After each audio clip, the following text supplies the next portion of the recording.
With so many patterns, colors, and sizes, you'll want a shag rug in every room. Oh, there's nothing more fun than starting a stream, and when I open the window so I can watch the chat, I get to see a commercial. So I feel a little silly about that. Hope people are here.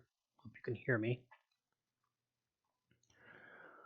The guy who thought he could compete with the Super Bowl, which I honestly did. I just really forgot about it. Feel kind of silly, but I well, yes, and then I feel kind of silly about actually forgetting about the Super Bowl. Not that I'm the biggest football fan in the world, but everybody knows it's there. It's kind of silly for me to try and think, oh, okay, well, let's do this on Sunday. How about at 8 o'clock? I took a nap. I got up at 6. I'm like, okay, let's see what I should do before doing the stream. And so I got up and I thought, oh, maybe I'll watch something on TV real quick. So I looked to see what's on. Super Bowl. I'm like, okay. So maybe I'll do just a little bit later. But hello everybody. Hey Brett, Jack, hey Simona, hey there Kev, hey there I don't know how to pronounce your name, sorry. Control Shark Jr. by the way. Wolfman Mark, Denise. Hope everyone's doing well.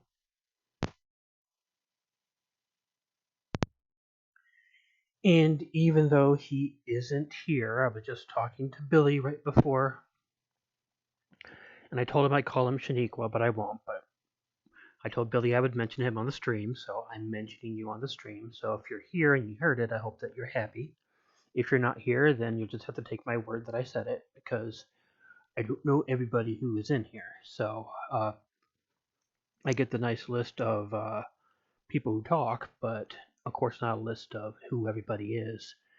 10 people watching, yay. I don't know why I always, I think I've always mentioned this every time we do this. I always get so jittery right beforehand, but I don't really know why. But it just happens. And after a couple minutes, I'm fine and I feel great. Muggle Chuckles, hi. Hello to you too. Hello, Christine. Happy Sunday. Happy Sunday, yes. Good evening as well. I would say it like Alfred Hitchcock, but I cannot do an accent like that to save my life. So this idea of doing these stories actually came to me a little while ago. I was going to do sometime last week. I was thinking about coming and taking some of the old stories because I realized how many videos I have. I have about 350 videos, and the mean amount of stories in each video is 3, but some have more. So I got almost close to 1,000 stories on here, and I think sometimes some of them might get kind of lost in the shuffle of some of the more popular or more recent ones. And I thought it would be a good idea to go through them and find some of the ones that I thought were the best. And that's not really easy to do. I I realized when you have that many stories and I'm going through all these different scripts and exposing myself to stories that, although I read them a while ago, and I don't remember much about them. I do have to admit, though, that doing it was kind of neat. It was nice to kind of go back and see that sort of thing, and it was interesting to rediscover some of these stories. And there was only one story that I knew for sure that would make it to my top 5, and that would be my story, which is going to be my number one. It has been ever since the very first time I talked with the person who this story happened to, and I helped him write the story.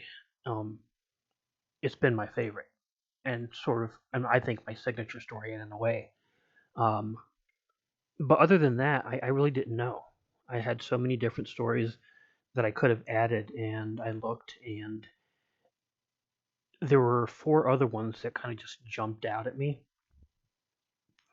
And I don't think the 5 that I ended up with were the 5 that I thought that I would end up with, like, when I came up with this idea.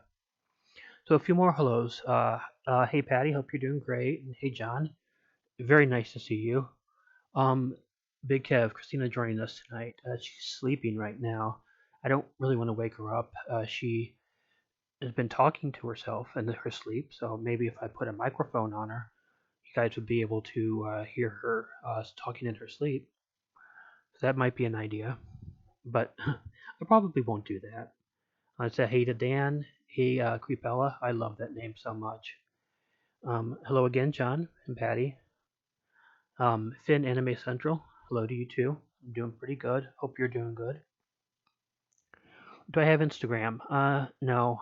As you might notice, I have no problem taking lots of pictures of cats. So if I ever were to do one, they'd probably be pictures of cats.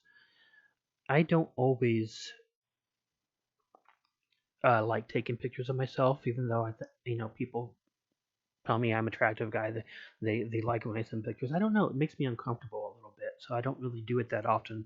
If I ever were to do an Instagram, it would probably be mostly pictures of the cats and stuff. Dan, your this coming Saturday is your birthday. Well, happy early birthday to you. Reginald Asherilla, hey KOC, you can't hang around, but wanted to pop in and say hey. Well, hey back to you. It's always good to see you. Sorry I got started so late. If I started a bit earlier, more people may be able to participate, but again, I didn't really want to be streaming while the Super Bowl was on. I at least know one person who would be watching the Super Bowl over listening to my stream, and that's somebody who always comes to my streams. So I figured it was possible. No reason for me to want to compete with anything like that. You're one sexy beast. Well, you're probably talking to the cat that's in the picture there. That's Konohamaru. I'm sure Konohamaru agrees with you because he's kind of. I think he's kind of knows that he's a good-looking cat, and also probably knows that's all he has going for him. And also say hi to Billy again in case he wasn't here before. I'll say hi a couple more times in case he's listening, so I let him know. Well, the picture is actually that picture right there is actually Konohamaru. Ichigo's tabby Konohamaru is. I don't know, but we figure he's got some Maine Coon in him. You might not see it in this picture because Christina combed his mane back. And yes, it's from Naruto. She named him when he was a kitten. He was kind of really, really spunky, and he really came across a lot like Konohamaru from Naruto. So that's where he got his name. Oh, you were talking about me. I know you were, but it might apply to Konohamaru more than me. So we're definitely talking about you, and he is correct. You guys are too nice. I don't take flattery very well. No, I'm just kidding, but thank you. So, one thing I'm not going to do, because if I did this, I would end up dead by the end of the stream, is I'm not going to just read the 5 stories straight. I figure what I'll do is I'll start with the 5th one. I'll read that, then chat with you guys a little bit after I read it. And then after chatting for a little bit, kind of bring me down just from, rote narrating there, just reading the story, and then I can do the next one, chat a little bit after that, and kind of do that through the stream, and we can talk about other things as well. So, I am going to start out with a short story. This one's called Cold Nightmare. It was a story that appeared in one of my very first winter videos. If I'm not mistaken, this was in a video that came out in March of 2016. It's very short, but I thought it was pretty scary when I read it. Okay, so number 5, Cold Nightmare. I prefer winter so much over summer and all the other seasons. I think some people think I'm crazy, but cold air is so much better. Winter clothes are so much nicer than summer clothes, and it's a lot easier to keep warm than it is to keep cool. It's also easier to fall asleep in the cold weather. I tend to enjoy the cold weather so much that I tend to sleep with that I tend to sleep with the window open in order to go to sleep. Only problem is that when I do this, it tends to really affect my dreams, and sometimes I have horrific nightmares. One of the worst nightmares I ever had was during a snowstorm. I was having trouble falling asleep, so I opened up the window to try and get a nice cool breeze going. I was bundled up really nice, so I began feeling good and very drowsy. In no time, I was fast asleep. The dream I had was just completely bizarre. From what I remember, I was tied up on a hospital operating table, facing up. Three crazy looking doctors were going through all these different and weird instruments, trying to decide what they were going to do to me. It was really cold on that operating table, and I was absolutely terrified and shivering. Finally, after t- after talking, one of the doctors went over to my foot.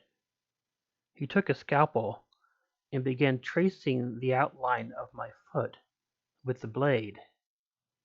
It didn't hurt though. It actually felt okay, but he kept running the blade up and down my foot. I tried to pull my foot away a few times, but found that I couldn't move it. I tried jerking it, as the doctor kept rubbing my foot with the scalpel. After quite a few tries, I finally was successful in jerking my foot away, and that jerk caused my foot to hit the operating table. I obviously jerked my foot in real life too, and I woke right up. Looking down, I saw an arm reaching in from the window by my bed, and there was a hand caressing my foot. I screamed and pulled my foot away, and the hand immediately pulled away and out the window. Reacting as quickly as I could, I reached over and slammed the window down. I watched as someone ran off into the falling snow. I couldn't make out who it was, and they were gone pretty quickly. I've never slept like that since, and many times when I try to lay down and I can't sleep, I feel an impulse to open the window, but I remember that hand on my leg, and I don't do it. Now that was so that's my number 5 story, um, and I don't remember that story at all. Because again, it was nearly 4 years ago that I narrated it, but as I was going through and I saw it, I was like, wow, that's kind of freaky. And let me look here too. Um, as the crush comes, we love you. I love you back. Didn't miss anybody there. Now, as soon as I started reading that story, the very moment I started reading it, my nose started itching. You probably noticed that within the first like 4 sentences, um, I messed up one of the sentences, which I'm going to do in every single one of these. But that was because my nose started itching, and I'm using a headset mic, so the mic is pretty close to my mouth and my nose, and it's like, do you scratch your nose or do you keep reading? Do you pause for a minute and you scratch your nose? I'm like, well, this is a short story. I'm just going to go ahead and, just try to get through it without scratching my nose. And I'm just like pounding my fist on the bed here. I'm like, God, that itches. But yeah, it was finally got the story ended, and I was able to be like there. But it always has to happen. Now you always have to get an itch or something right when you're unable to do something about it. But yeah, I think one of the reasons that I like that story was, I mean, it was kind of quick and to the point. It's a lot like me. I like sleeping like that during the winter. I like opening the window, getting it real cold, and just bundling up in a blanket. And I always find it very comfortable. So I relate to the person in that way. Although I can say that I'm pretty happy that I do not relate to the person by ever having that actually happen to me. Oh, I see Evil Black Cat is up now. Did you hear me telling everybody that you talk in your sleep? Because I did tell them that. But yeah, I'm cool. Well, thank you. So yeah, I read that story and I'm like, okay, well, I can relate to this one, and I don't remember this, so me reading it again will probably kind of bring back the memories, make me think about it again. Well, I don't know what everybody thought about that. It was really shorter than most, but yeah. Okay, so I wasn't telling anyone you talk in your sleep. I was just joking that I told them that.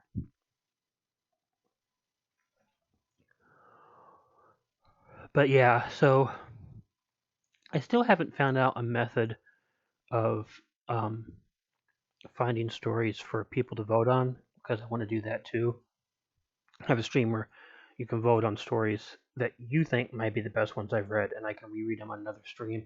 Maybe I should ask people to nominate stories, maybe, and ones that they think are the best, and I'll put them into a poll, and I'll post the poll. I don't want to go through and pick the nominations myself, because if I do that, um, it's kind of like I'm almost doing this again. I'm almost just picking my stories out again, and I don't want to do that. So I don't know exactly what I'll do, but if you have stories that you know I've heard, or if you go back through any of my old videos, if there's any that you remember or you want to send me a notice of, and I'll make up a poll in the next couple days and post it on here and on Twitter to let people know they can vote on the different stories. Oh, hey there, Brad. Hope you're doing well. I'm doing pretty good. I read my first story. I've been on for 17 minutes now, so I'm not as jittery as I was right beforehand. And as I said before, I always find this very ironic because I get jittery before I do this. I don't get jittery before public speaking, though. If I gotta go and give a speech in front of a class or something, it doesn't bother me at all. I just get up right up and do it. But I get jittery because of this. So, hey everyone. Hey there, Joyce. So, now that I feel a little bit better, this next story, I'll go ahead and read that one too.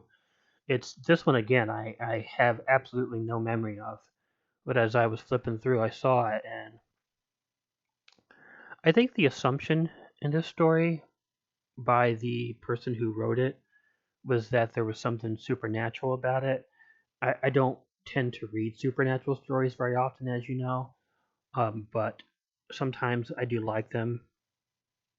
And I watch some of those shows on TV where people tell stories about supernatural experiences, and I enjoy them, but I kind of take them for what they are.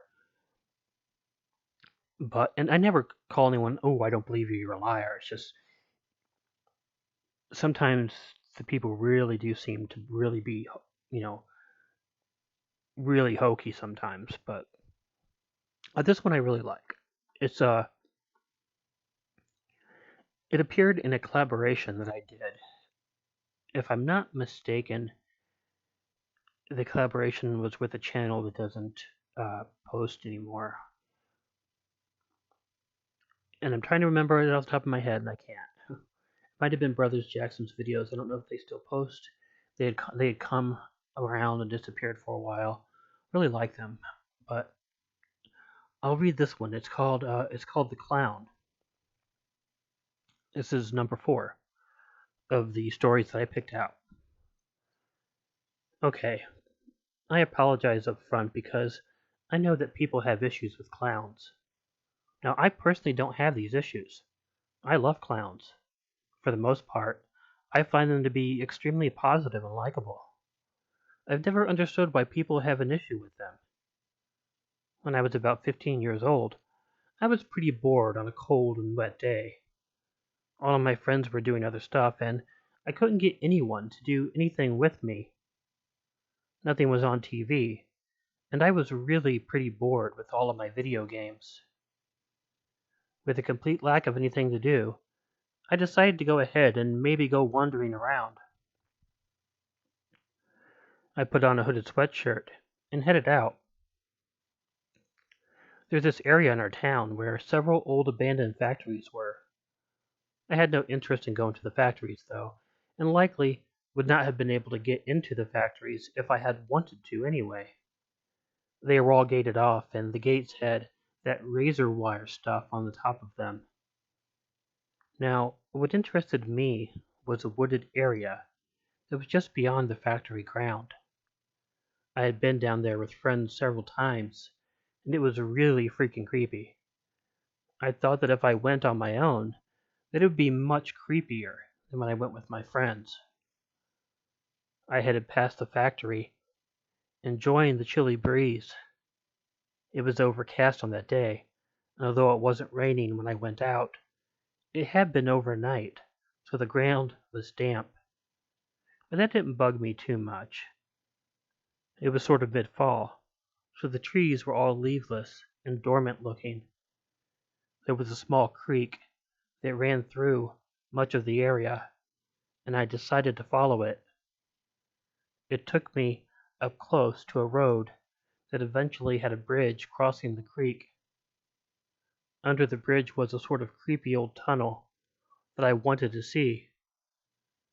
It wasn't really a deep tunnel, as it just spanned the width of the bridge, but it was still going to be somewhat dark and creepy if I tried to move through it.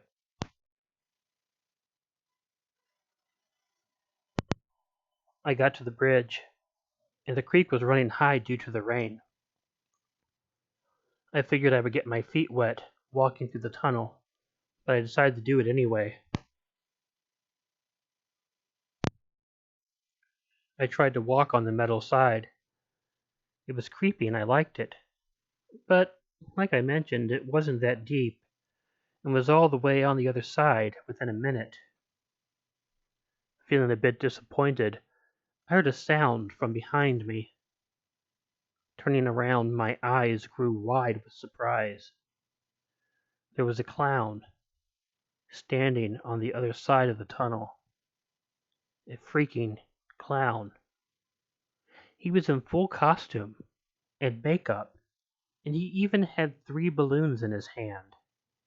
And he was looking at me. Not doing anything, just looking. His gaze didn't waver, and he made no attempt to come towards me. He just looked at me, his painted-on smile masking whatever mood he may have truly been in. I was mildly alarmed. Again, I'm not scared of clowns, but this was just the oddest place to see a clown. Why would a clown with balloons be wandering around behind these factories? I don't know how long I stood there, with him just looking at me. After a few moments, I tried backing up a bit. I didn't want to turn my back on the guy. However, my foot hit a groove, and I fell butt first into the water. Cursing, I got up, and my mind was off the clown for just a moment. But then, remembering him, I quickly got to my feet and looked back to where the clown was, where he had been standing, and he was gone. I looked around to see if he was around. I didn't see him. I quickly hurried out of the tunnel and checked around, and I couldn't find him anywhere. There weren't many places for him to hide, but I couldn't imagine him moving so fast to get away. He was completely gone. Well, the walk home was freaky as can be. I kept looking over my shoulder and jumped every time I heard a noise. I just kept wondering if that guy was following me, assuming it was a guy. I mean, I honestly don't believe in the paranormal, but it's the only explanation I could think of to explain how that clown just completely disappeared into thin air that day.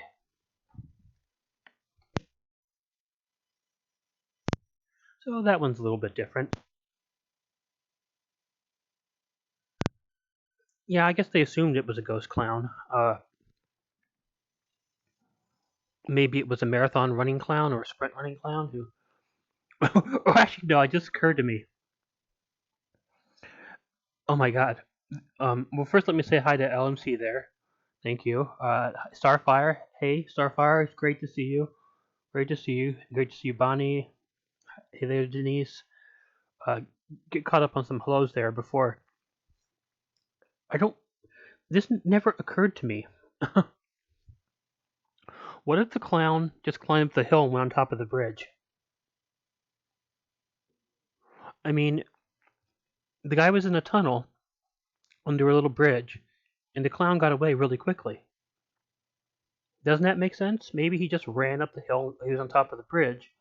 The guy was looking around outside the tunnel. And he couldn't find like anything for the cloud to hide behind.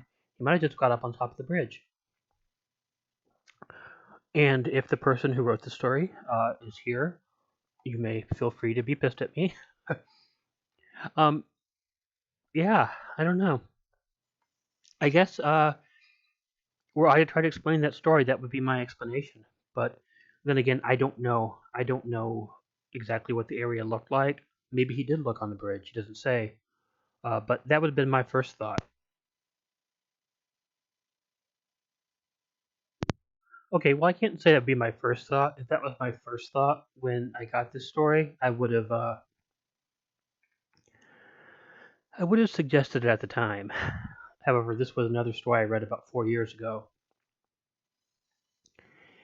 and I didn't suggest it at the time. I put it in a paranormal video, so I obviously gave him the benefit of the doubt.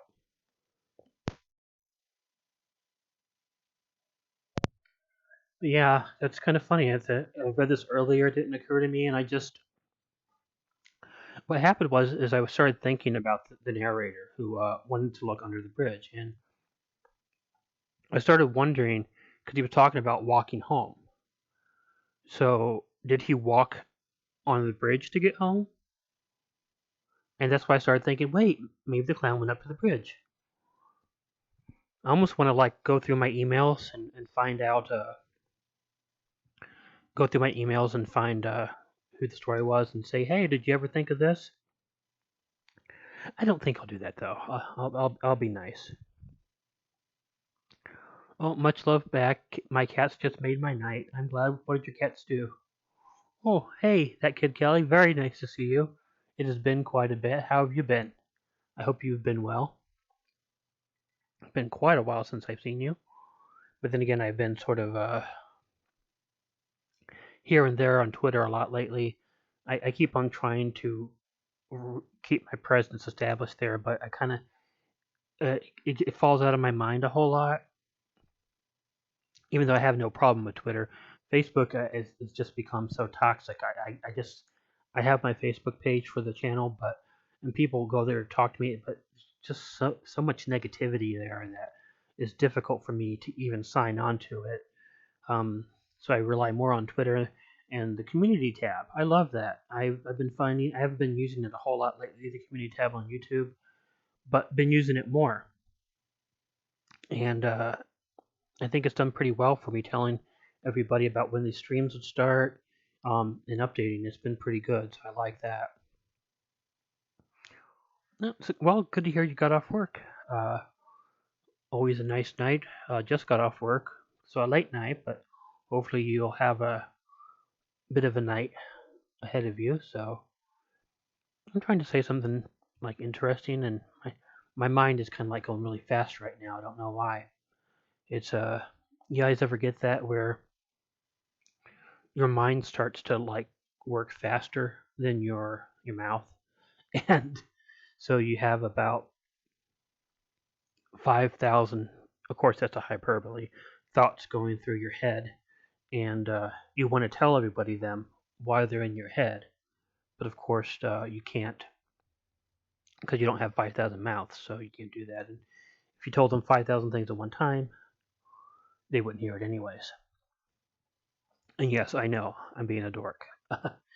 um, but this is just what I do. But yeah, whenever I start talking like that, whenever I start talking really fast like that, that's what's going on.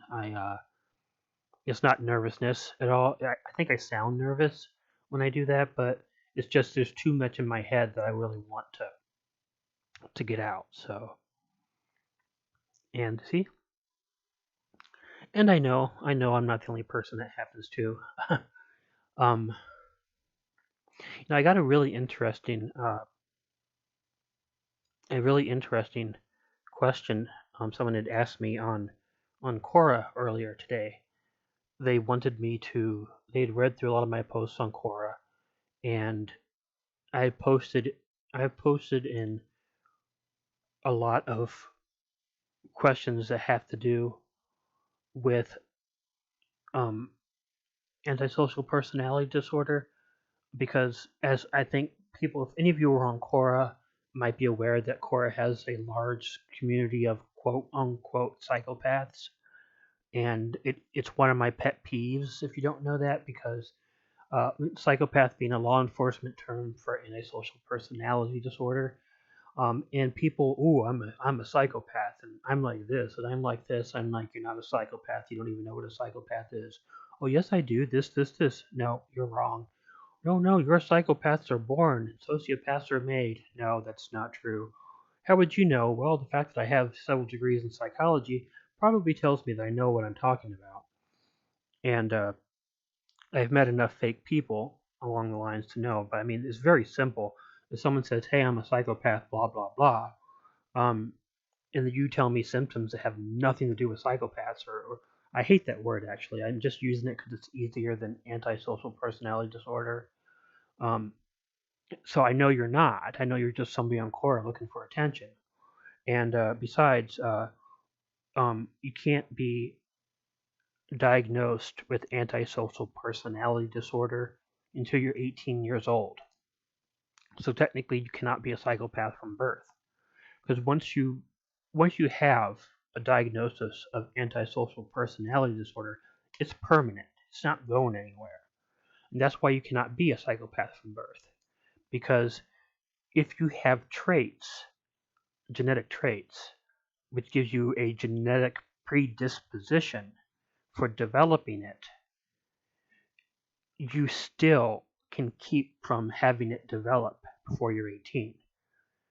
If we see before you're 18 symptoms of what's called conduct disorder, then we could say you have a predisposition where you might develop the antisocial personality disorder, but with some cognitive behavioral therapy, we can prevent that. Now, if you were a psychopath from birth, it could not be prevented. And I explained this to this person who was a quote unquote psychopath. I explained it, and I was nice about it too. I wouldn't say, no, you're a liar. I'm just saying this is the factual information. So she deletes all my comments and blocks me. And then I'm like, okay. And then in a separate answer, I said, well, this person, I explained to them what antisocial personality disorder was and why you were not born with it. And rather than counter what I said, she just deleted all my information and blocked me. A psychopath wouldn't do that. A psychopath wouldn't care. They would have left the information up there and probably just ignored me. So that was kind of what I was trying to express. It's like, I'm telling you that you're not a psychopath, or at least that your understanding of what a psychopath is wrong, just by providing you with the correct information, and you delete it and block it. So if it didn't bother you, it wouldn't bother a psychopath. So you just proved my point. I was pretty happy about that. But yeah, I mean, I don't take any of those people seriously. In fact, but the whole point of this is that somebody had read my posts, and they wanted me to talk to them or go through their posts to see if I could diagnose them with a personality disorder. It's like, no, I can't. Why? You know this? Like, no, I'm not a clinical therapist. I'm not a psychiatrist. I don't have that ability. I don't have that training. I mean, I'm a cognitive psychologist, a research psychologist. So, I mean, if you ever watch like brain games and stuff like that, that's mostly what cognitive psychologists do. We study perception, mental processes, and parts of the brain and how the brain works. I I, I know about psychological disorders because you have to, no matter which field you go into. I know them quite well. Even in undergrad school, I had like 5 abnormal psych classes, so I know about it. And I also know that through cognitive psychology, we learn about fMRIs, and there are things that we study about genetic predispositions using fMRIs. So I know about, so I keep up to breast on psychological disorders, but I can't diagnose you. I said, if you want to be diagnosed, you got to go see a doctor, go see a therapist or a psychiatrist. I have absolutely no qualifications to do that. Um, so that I could look at what you're saying and say, this sounds like what you're thinking, or this sounds like it might be borderline personality disorder or something, but I can't say this is what you have. So,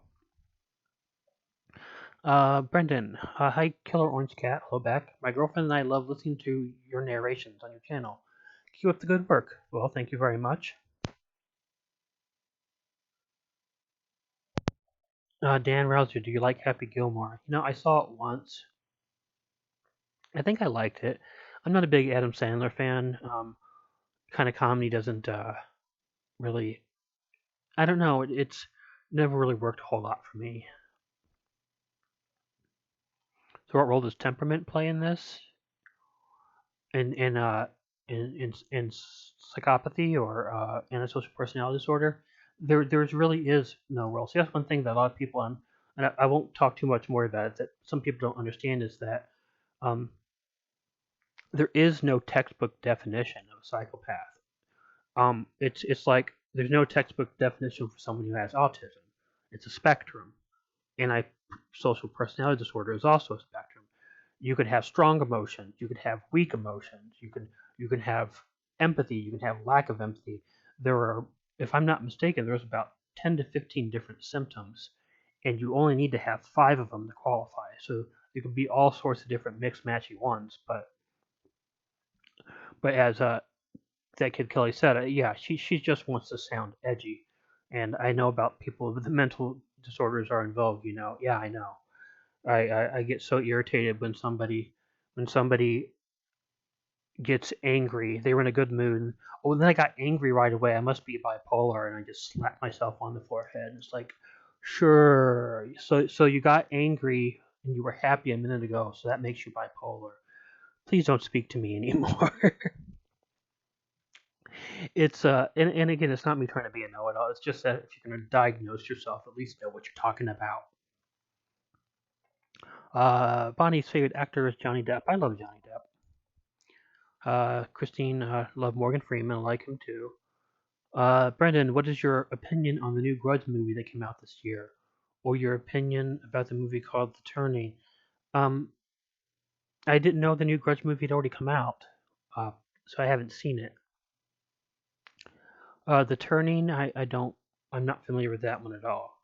I remember hearing about the Grudge one, and I have sort of a strange relationship with the Grudge movies.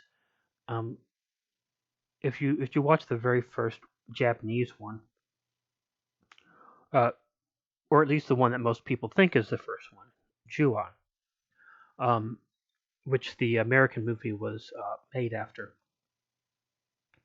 I like that, and I actually like the American one too. But those aren't the first ones. There's actually 2 1-hour movies that were made for television beforehand. Um, if you know the scary little boy from the Grudge movies, the first one is about him, and it's called The Curse, and it's why he's still alive. And I have showed it to some friends and let them watch it because I was able to find a subtitled version of it. But that tells you the original part of his story, and I love that. But there's a second one which I've watched and I really like, and I can understand, but I've never been able to find subtitles for it, and I don't know how to make subtitles, so I can't make subtitles for it. But I loved those, and after seeing those, the other ones made a little bit more sense. But I do remember when I saw the first when I saw the first Grudge movie, the first American one, a friend was like, "Oh my God, I saw that movie, The Grudge, in the theater, and oh, I was so scared, and I felt this cold shivers going down my back, and I went and I watched it. And as soon as I was done, I called him up and I said, "Hey, Bill." He's like, "Well," I said, "You're a wuss." But I enjoyed it. But it takes a kind of a special sort of movie to scare me at this point. You probably know the original better than most of us. To be fair, you're fluent in Japanese. Yeah, but it's when I first saw it, when I first saw The Grudge, they read the Ju-on one, which would be the first motion picture, not the two TV ones. I didn't know a word of Japanese, um, and a lot of those movies like Ring, um, I know I love it when people. That's one thing I did learn though, that people who refer to the first Ring movie, the Japanese one, they call it Ringu all the time. Oh, did you see Ringu? But it's not Ringu, it's Ring. The U is practically silent because it's a vowel. Almost every vowel in the end of a Japanese uh, word is not fully pronounced. So if they want it fully pronounced, they tend to put another syllable after it. But anyhow, I need a drink of water because if I'm going to get through this next story, I'm going to need a drink of water. So just one.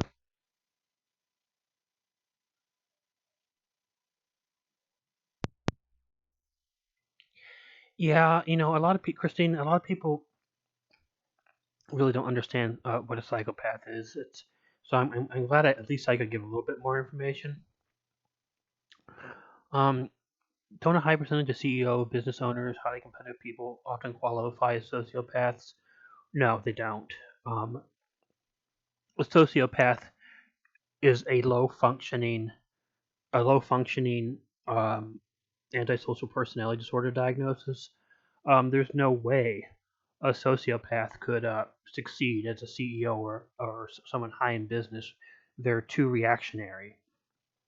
See, psychopaths are sociopath and psychopath are both law enforcement terms. We don't really use them at all in psychology. But to make a difference, sociopaths are the low functioning ones, the ones who have less control over what they're doing. Psychopaths are the ones who have more control over themselves. So a sociopath would never be able to succeed in a high business position because they're too they're too reactionary to their emotions. Now a psychopath would, but I've never seen any any proof at all, any objective proof that psychopaths flourish in high business positions or even exist there. They a lot of them become lawyers from what I've heard. That's all I know. But don't completely quote me on that. So since I'm totally blind, my girlfriend describes movies to me, or I have the movie audio described for me. Hmm. Well, I mean, I'll definitely take now that I know that you about the movie being out. I'm definitely going to try to look for it. So thank you for telling me that. I I'm going to be quite interested, and once I see it, I'll give you whatever my opinion of it is at the time. Oh, thank you, Kelly, very much. Do they? Hey, doesn't it? I love those little. Thank you for showing up. Thanks for that donation, and thank you for showing up. It's so good to see you here. I hope to see you soon too. Again, I'll try to communicate better on Twitter. So good night, Kelly. Have a great night. Thanks again for the donation, and thanks for being here. I'm very happy to see you.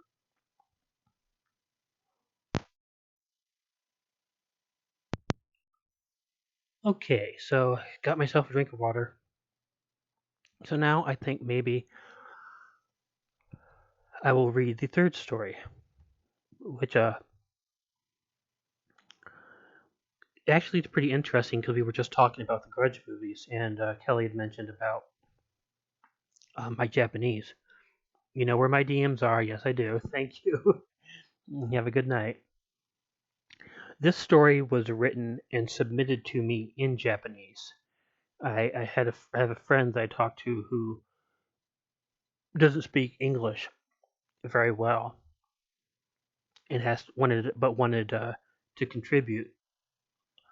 So he submitted the story in Japanese to me, and I translated it. So, number 3, Empty Camp. This is a weird story. It's weird because it happened in an old, abandoned summer camp in Fukushima, Japan. What's even weirder is that I didn't know it was abandoned summer camp when I set out for it. I had been looking for Takakakonoma Greenland Amusement Park, a really famous abandoned amusement park. I had become absolutely obsessed with it many years ago when I had run across some pictures of it online. I live in Iwaki, which is a coastal town in Fukushima. I'd never been to the amusement park before, and I didn't know anyone else who had. Plus, there was a bit of a legend that it was impossible to find. If you enter the coordinates on Google Earth, you will not find anything. I have since learned that is because it was demolished.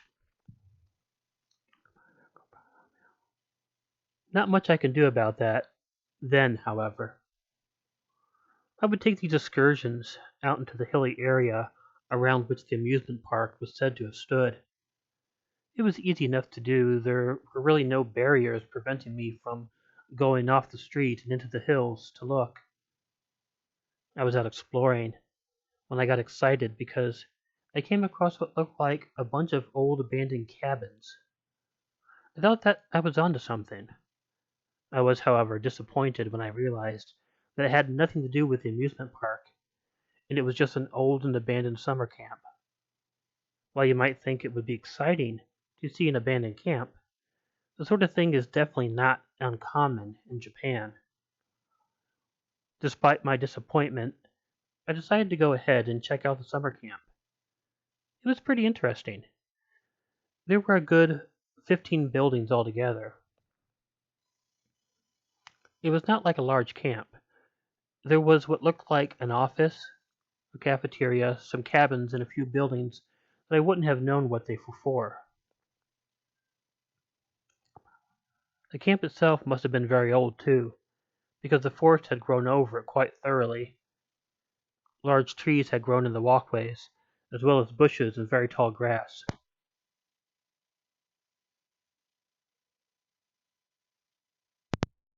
It was the sort of thing you would expect to see in a very scary movie. I went into one of the cabins, surprised to find that the floor was still pretty sturdy.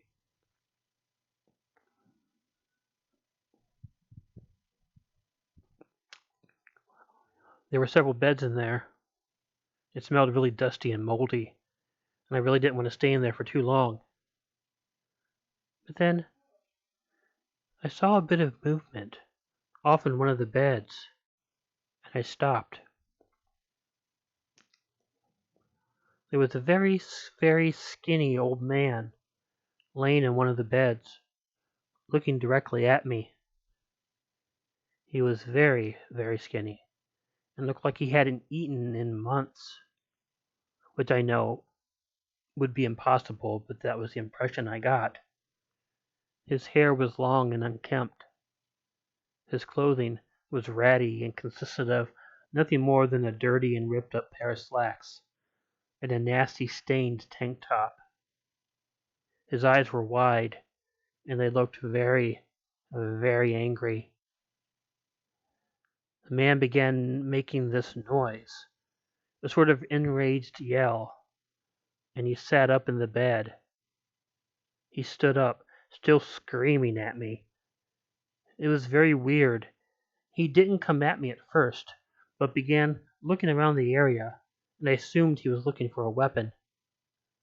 But he kept angrily screaming at me until he found a large and rusty old sort of machete and picked it up. I just turned tail and ran.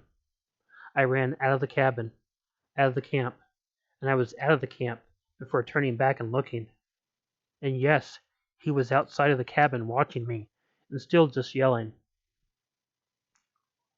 I kept running until I was out of the woods. And all of this because I was looking for a theme park that doesn't exist anymore. Now, when my friend sent me the story, I kind of gave him this quizzical, "Oh, come on, that really happened to you?" And he he he definitely insists that it did. I thought it was kind of one of the more far-fetched things, but then again, I guess maybe um, the guy was homeless. Maybe he didn't have much to eat. Maybe he hunted things in the woods, and he found this abandoned. He was homeless, and he found this abandoned cabin and decided to live in there. And was just upset that somebody had intruded on his space. But it's sort of what I guess I'm sort of thinking now that I'm talking about it out loud. But when he first sent it to me, I was like, "Come on, guy, this really happened to you." Now I had met him actually because of that amusement park, Takakanuma, Greenland. I'm not sure if how many of you've heard of that, but it was actually what kind of introduced me to the whole horror thing on YouTube. I was looking. This was in 2012, I believe. I was looking for some sort of true scary thing going on, and I think I came across the list 25 list of the 25 creepiest places on Earth, and Takakuna. I always have a problem with that one. Uh, it's Takakananuma Greenland Amusement Park. It's two K's for some reason always get to me, but that was one of them, and they had these wonderfully eerie, scary pictures of it. And I was met this guy on a Japanese forum who had been talking about how he had been trying to find it. As of course they say, if you go to Google Earth, you can look up the coordinates, you won't see it. And he was telling me about that, so he was more believable and he was more open to paranormal stuff than I was, and he thought that maybe the place was haunted, so he wanted to go there and just check it out. And it's that's something I should also say too. I don't know how much all of you know about Japanese culture, but a lot of times they kind of accept the ideas of the supernatural much easier, I think, than we do over here. And I'm not saying everybody, but it seems to be a lot easier accepted here and not as doubted.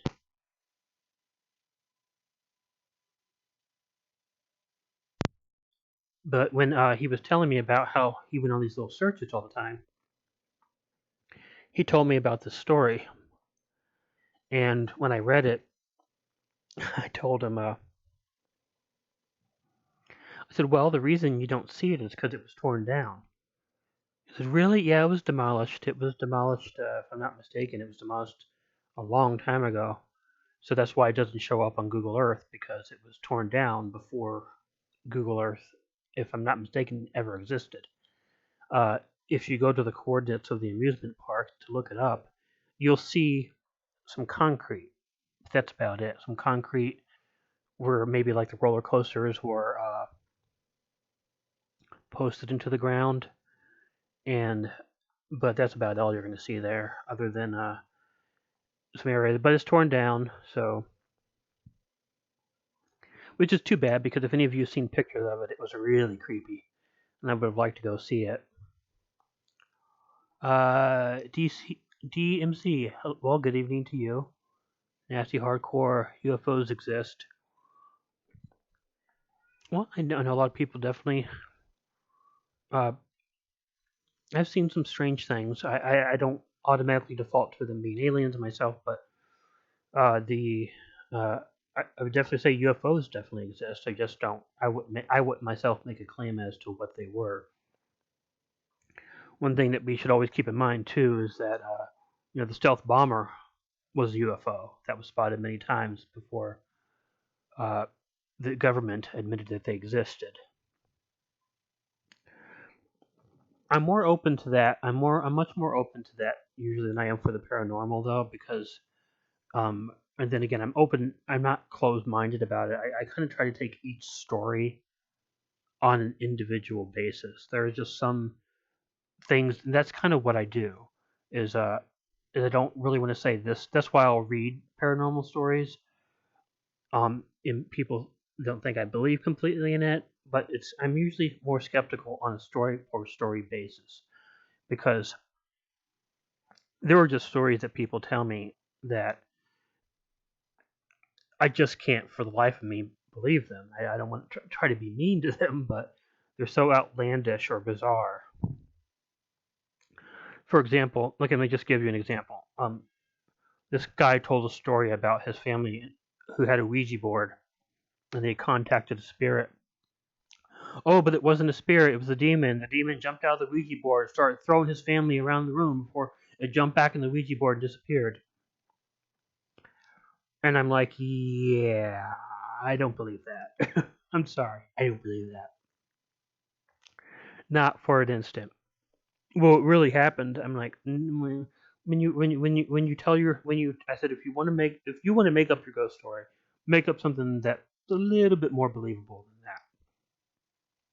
than that. And when I post supernatural stuff, I try to be the ones that I feel would be more believable, like the clown one. Maybe there was a clown that got killed in that area, and he had a ghost there. That's it's not so outlandish. But yeah, demon jumping out of the Ouija board, throwing someone's family about. That's nonsense. But uh, there are definitely stories. There are definitely stories that I have experienced myself, or that other people have told me, that I find much more believable. I don't mess with Ouija boards anymore. Um, I again, I mentioned this a lot in my streams, but I have this one story, one video called "The Apartment."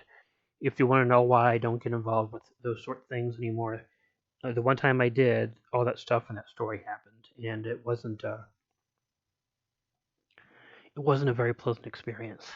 But anyhow, um, yeah, it's I try to take everything again on a person by person basis, just because I just think it's the best way to do it, rather than making a blanket statement. Because when you make a blanket statement about, oh, if I say a blanket statement, ghosts don't exist, well, it's discounting or judging every story on the same basis.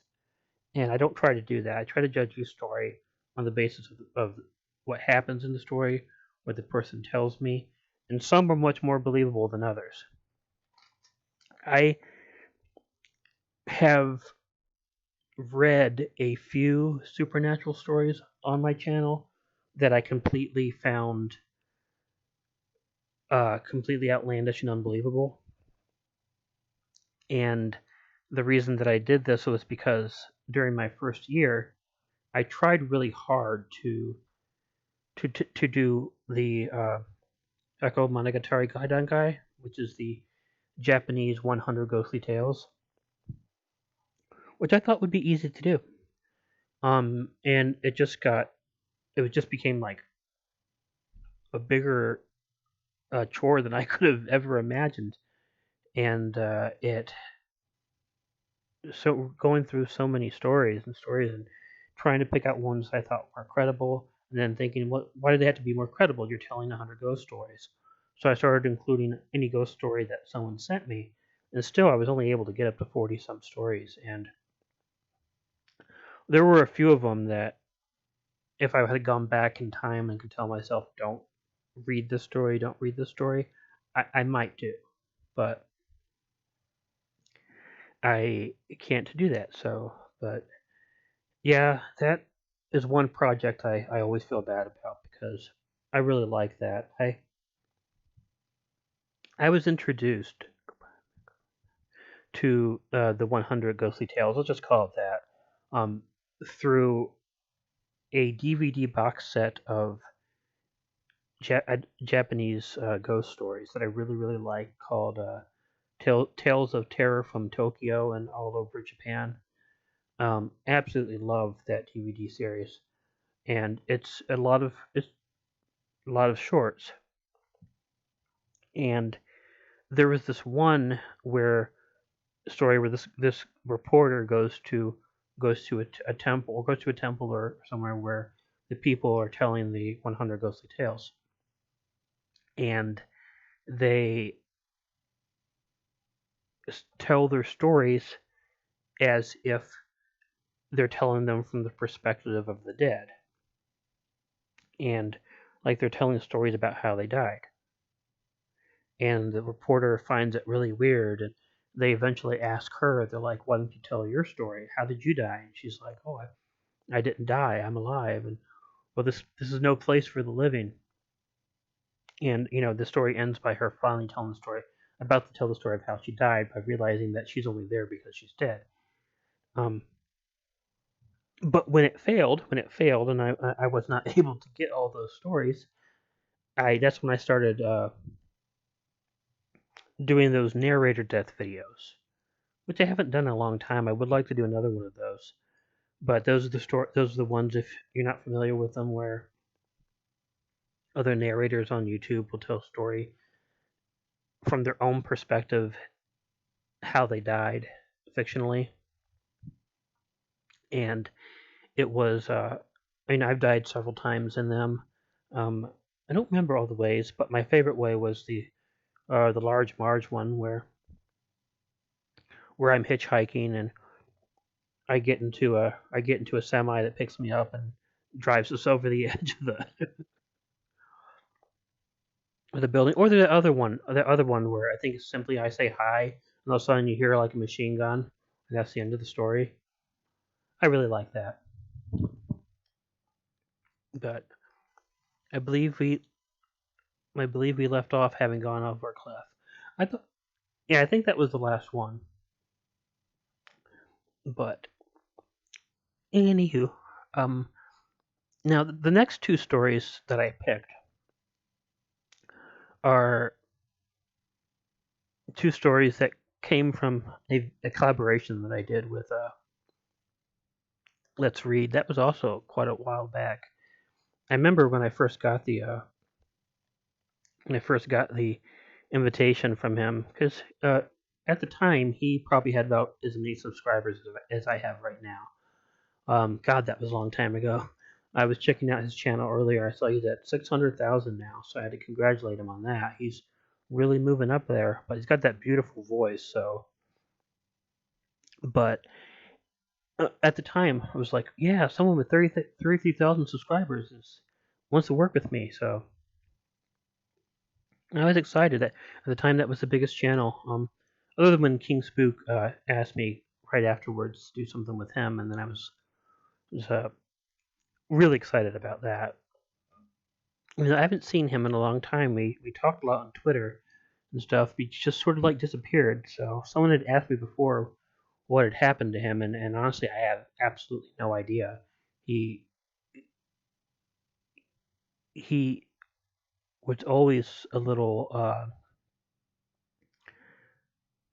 sad about something going on with him, but I haven't seen or heard from him in a long time, and it makes me a little sad because he was one of the people who's directly responsible for anybody knowing who I am. So I always appreciated that. Even though, other than that, he and I agree on absolutely nothing, but we're still friends. So we got to be friends even though we disagree on everything, and really in spite of it. So, but my final two stories come from that video. So I'm going to go ahead and read the number two story. Now, picking out this one, there was one story that it competed with that I wasn't really sure about, and there was a story that I had, and the reason that I didn't read it was because I can't find a printed copy of it, and otherwise I would have read that as my number two story. There's a story I have. I think it's a Halloween story where these kids are, let's go to this abandoned hospital on Halloween night, and um, there's a supposed to be a psychotic inmate living in it or something, and everyone's too scared to go in. And one of the characters is making fun of everybody else for being too scared. So they all say to him, "Well, if you're not scared, why don't you go in?" And he goes in, and then he disappears, and they never see him again. And that was originally my pick for the number 2 story, but I cannot find a printed copy of it. I checked through all my emails, all my hard drives, flash drives, and everything there, and I just could not find it. So I will have to save that one for another time. So I hope that I'll be able to do that one again because I really liked it. And I think when it came out, it was one of the stories that got one of the best reactions of any stories I've had. So, but anyhow, this is the story that replaced it. Number 2. Oh, by the way, this story is really, really weird. So, uh, but weird in a good way, I think. Number 2, fishing with my brothers. Growing up, my favorite thing in the world was going fishing with my 2 older brothers. We lived in a very rural area and would often go hiking out in the woods to go to various creeks to go fishing. We never really caught anything big in the creeks, but it wasn't as much about what we caught as it was about spending time with my brothers fishing. Stereotypically, we always got up way early in the morning on fishing day. We would begin hiking out to whichever creek we were going to, and would watch the sun as it stole across the sky. It would be fully light outside as we got to where we were headed to. The scariest thing to ever happen on a fishing trip, of course, happened the first time that we had gotten to a new creek. We had set out that morning, determined to go further into the hills than we normally go.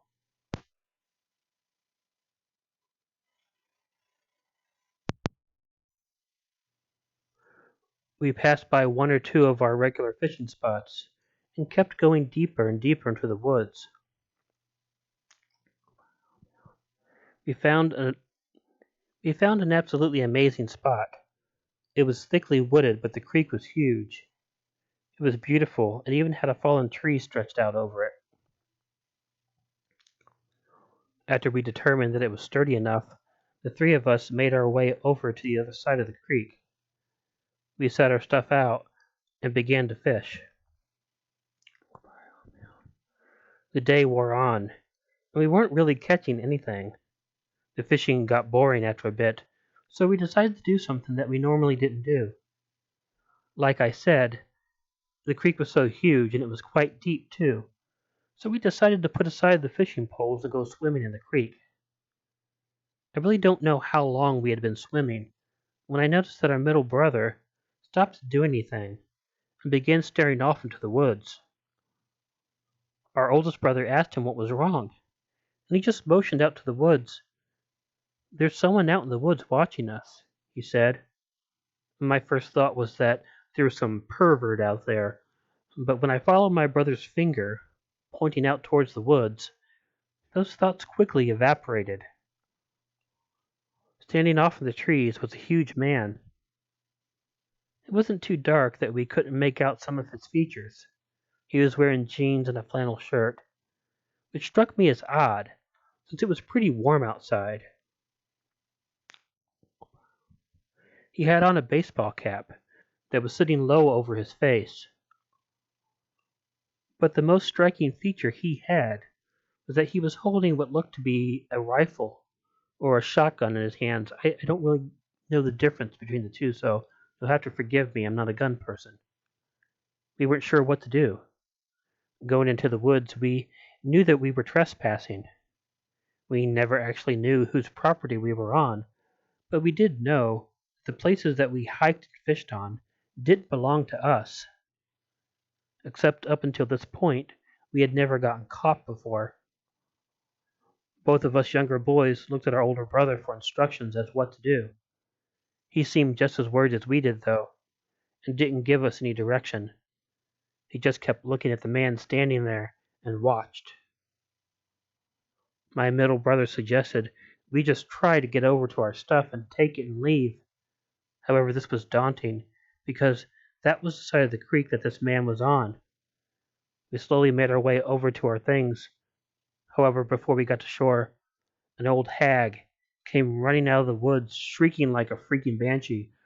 I got startled and fell back into the water, struggling until my middle brother pulled me out. The old nasty woman actually ran over to our things, our poles, and our clothes. She started grabbing the things and screaming, "Mine, mine, mine, mine." She was gathering all of our things in her arms, dropping a few of them when she had too much in her arms. "Hey, stop that!" my oldest brother yelled and began to try to move faster to the shore. My middle brother reached out and put his hand on his shoulder and pointed back to the big guy in the woods. When we moved closer to the shore,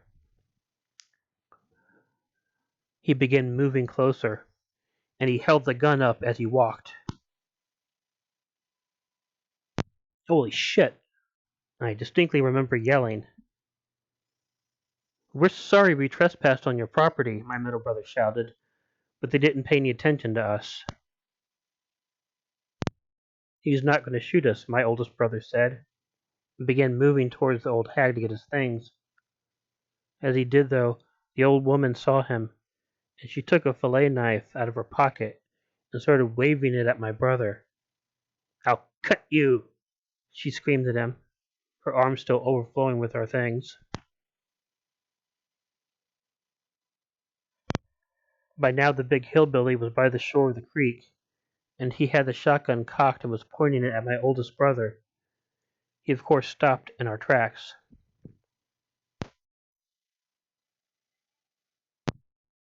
It was a tense moment as we stood, cold in the water, with this guy pointing his gun right in our faces.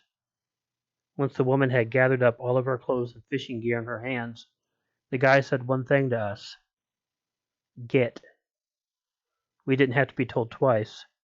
All three of us swam to the other side of the creek, got out of the water, and got out of there. It sucked because we had to walk through the woods in nothing but soaked shorts. We didn't even have shoes, and the twigs and rocks and leaves hurt our feet. But we were too scared to even consider going back.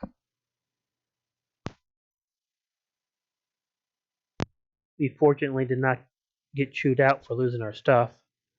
Our dad told us there were some messed up people out in the woods, and we had to be careful. It was a long time, though, before we were brave enough to go fishing again.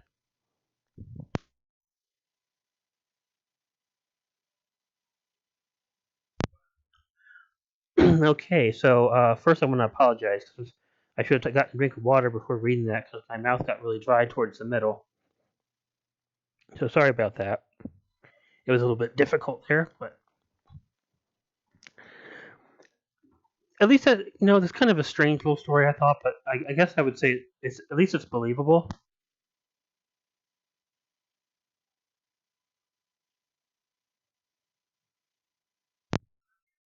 Yeah, my sister has been having to put up with our one male kitten that hasn't, or we're not kitten anymore, but cat that hasn't been neutered yet, who is a very loud pain in the ass, and he's been meowing her lights out just because because he wants to get laid and he can't. So it's that'll be happening one way or the other. But yeah, I don't know if that was a story I actually meant to read though, because I didn't go the direction that I thought it would, and I remembered the fishing, but I think maybe the story I was thinking of was that one that's in the video with the sinful savant where It's on the ocean where the people are out in the boats, and there's a bunch of weird people in one of the boats that comes across them.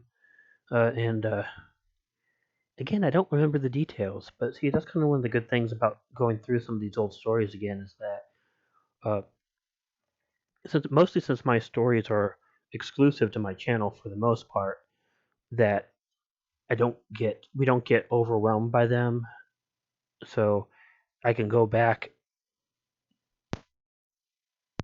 and look at them, read them again, and that can be like a new experience almost.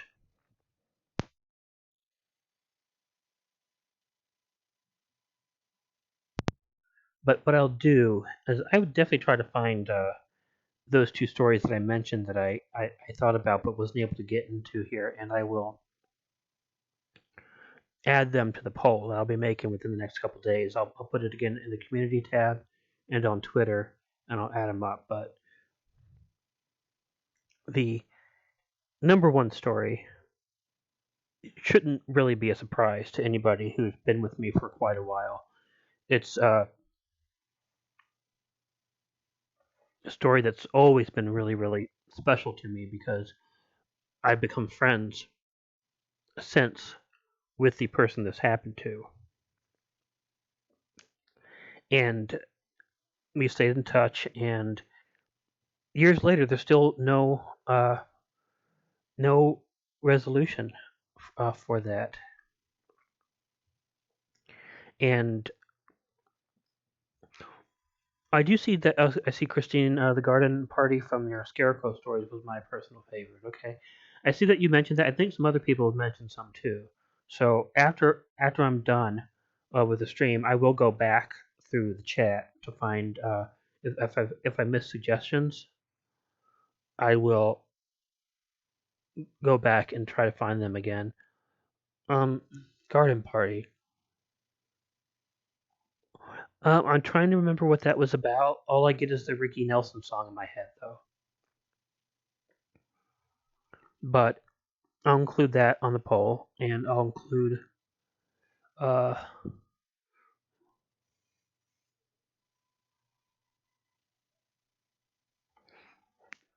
oh, I see. I missed that Babylon that seemed spooked did put out a story, so I'll have to go listen to that. But yeah, Garden Party. I don't remember that. I'll look it through. But any other stories that people mentioned, I'll go back.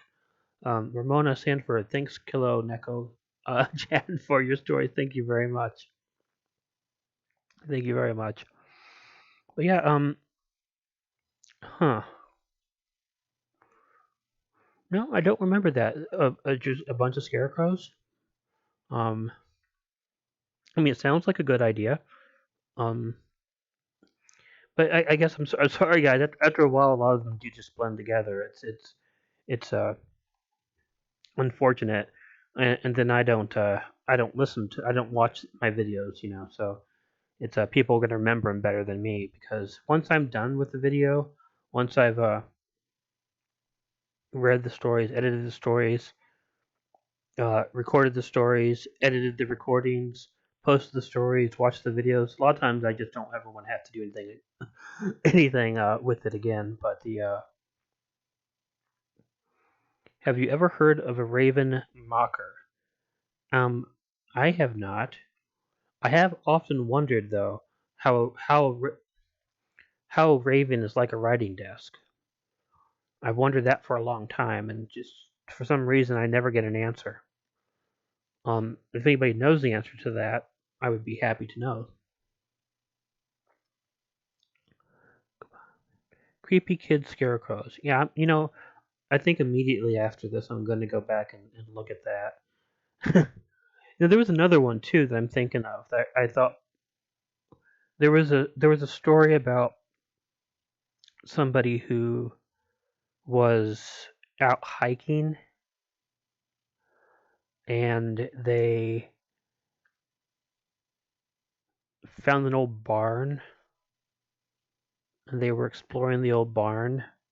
Yes, and I know this sounds like about 100 stories I've done, but they find like a trap door and they open the trap door and there's some pale, skinny people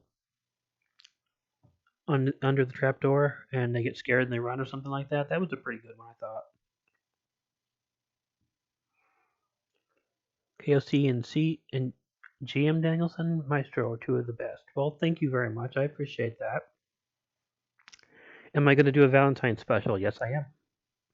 I already have the story set aside for it. So I've missed some other holidays. I didn't want to miss that one. So I made sure that I had those uh, as quickly as possible. So they're there and they will be posted on Valentine's Day.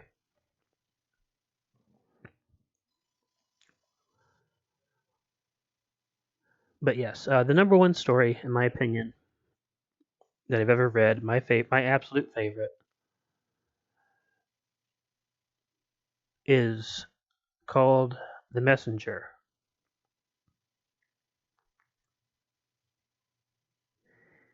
It has taken me a long time to tell this story. I'm 27 years old now. This happened to me when I was 14. My name is Adam, and I have one older brother named Seth. I haven't seen Seth in 13 years. I have no idea where he is, or even if he is still alive. But I do know why he left.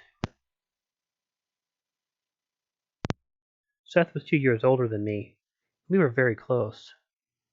Although all brothers tend to get into scuffles with each other, with Seth and I, they were few and very far between. For the most part, he and I did everything together. He taught me how to fish. He let me play football and baseball with him and his older friends. Although Seth was bigger and stronger than I was, he always sold me to other people, like I was superior to him. He told them I was the talented brother. I was the smarter brother. I'd be the brother who would do so much more successful things than anyone could dream of. I really loved him, and he was easily the best friend I've ever had. Around the time I turned 14, however, Seth began acting very odd. At first, I don't think my parents thought much about it. He was wearing black all the time and seemed like he was really depressed. Rather than hanging out with me or even his friends, he took to spending a lot of time alone in his bedroom. He obviously kept the lights off all the time, as well, because there was no light coming from under the door. It may have seemed like a typical 16-year-old boy sort of stuff. That is likely why my parents didn't pay it any mind. But I was closer to Seth than they were. I knew him better than they did, and I knew this was not typical teenage stuff. Hell, I was a teenager at the time, and I was going through a lot of that myself. With Seth, it was something more. I would walk by his room at night, and I would hear him talking to someone. I never heard another voice, and I always chalked it up to the fact that he must have been talking on his cell phone. But the conversations were never pleasant. Whomever he was talking to, Seth was always at odds with that person. Whatever it was that was bothering my brother, he never told me. He never was angry with me either. He would say hello if I greeted him, and always offered me a friendly, if not extremely worn out smile. But rather than do anything else or say anything else to me, Seth would immediately go into his room, lock himself in there, and I wouldn't see him again for the rest of the day.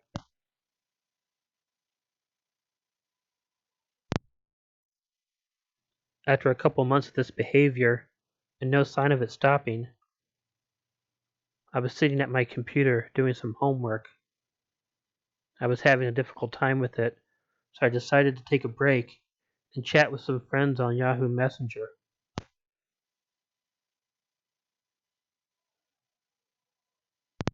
This was long before the days when Skype and Facebook were the norm. I got a message from an unknown user. I don't feel comfortable sharing the real name, so I will just call it Yahoo Stranger 1. This person sent me a message telling me If you don't keep very far away from Seth, I'm gonna kill you. At first I was too alarmed to say anything, but after I composed myself, I messaged the person back. I told him that Seth was both my brother and my best friend, and I would hang out with him whenever I wanted. The person didn't respond. I kept sending him a message asking him who he was, but he only responded, "You've been warned."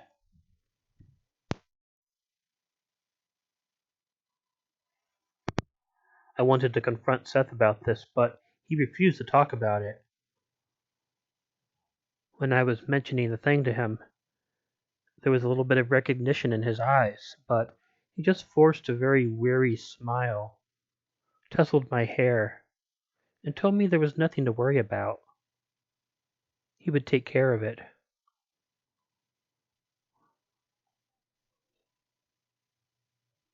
That was the very last time I ever saw my brother.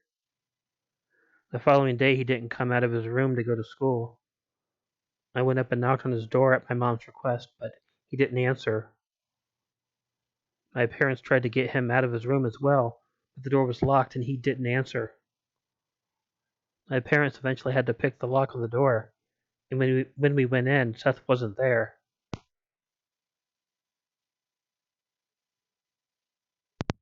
What's more is that many of his things were gone,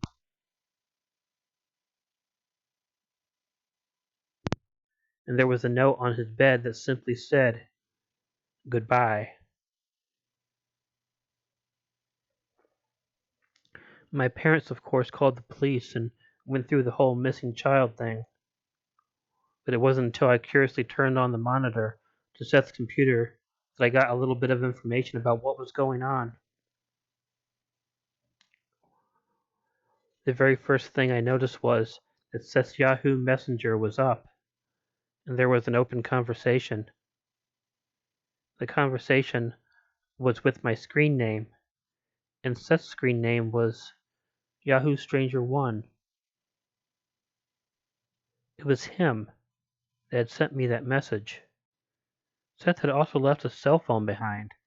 I suppose this was to keep our parents from being able to track him. Remember all those times I thought I heard him arguing on the phone with someone? He had no calls in his history, other than from my parents. If he was arguing with someone, it was not on the phone. But the true scariness came from the fact that there was a long and detailed conversation on the Yahoo Messenger. It was between Yahoo Stranger 1 and the screen name that we knew was Seth's.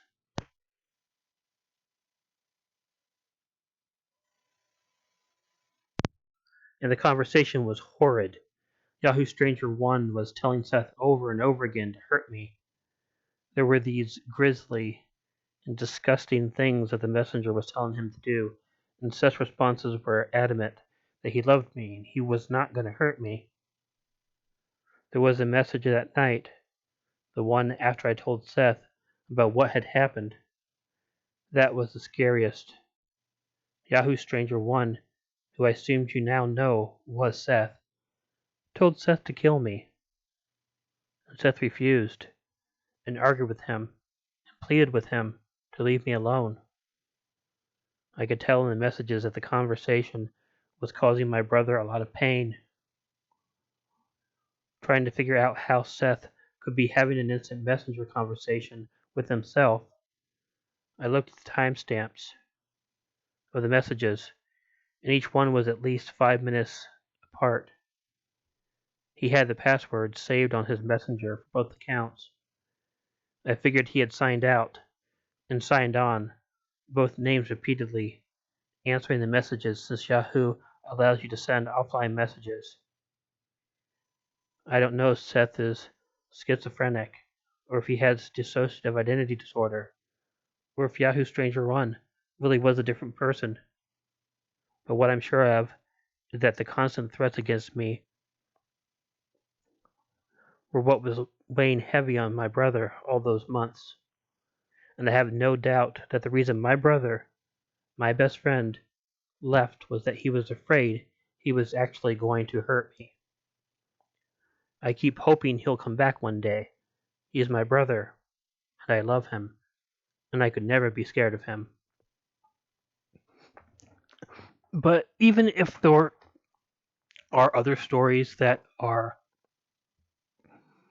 uh, could replace the uh, story 5, 4, 3, and 2, this one is always my favorite. And okay, let me see. I wanted to address this as I was doing it. You guys are hearing a clicking noise. I have to apologize. That has nothing to do with anything you guys are doing. That's on my microphone. This is the first time I've ever done something like this, read stories like this. This many of them live. So my mouth was getting a little dry. So whenever I had to swallow to keep my mouth from sounding pasty at all, because I didn't want to ruin the story, I clicked the microphone off for a second, and then clicked it back on. So I didn't know that you guys could hear that. So I will have to make sure I'm much better hydrated next time I do this. So I apologize for that, but that was me. Nothing wrong with the computer, and I didn't say anything during that time. It was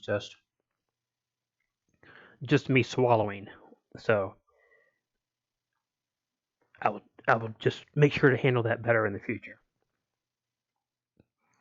Lovely V, that had to be my favorite story. It always made me wonder what happened.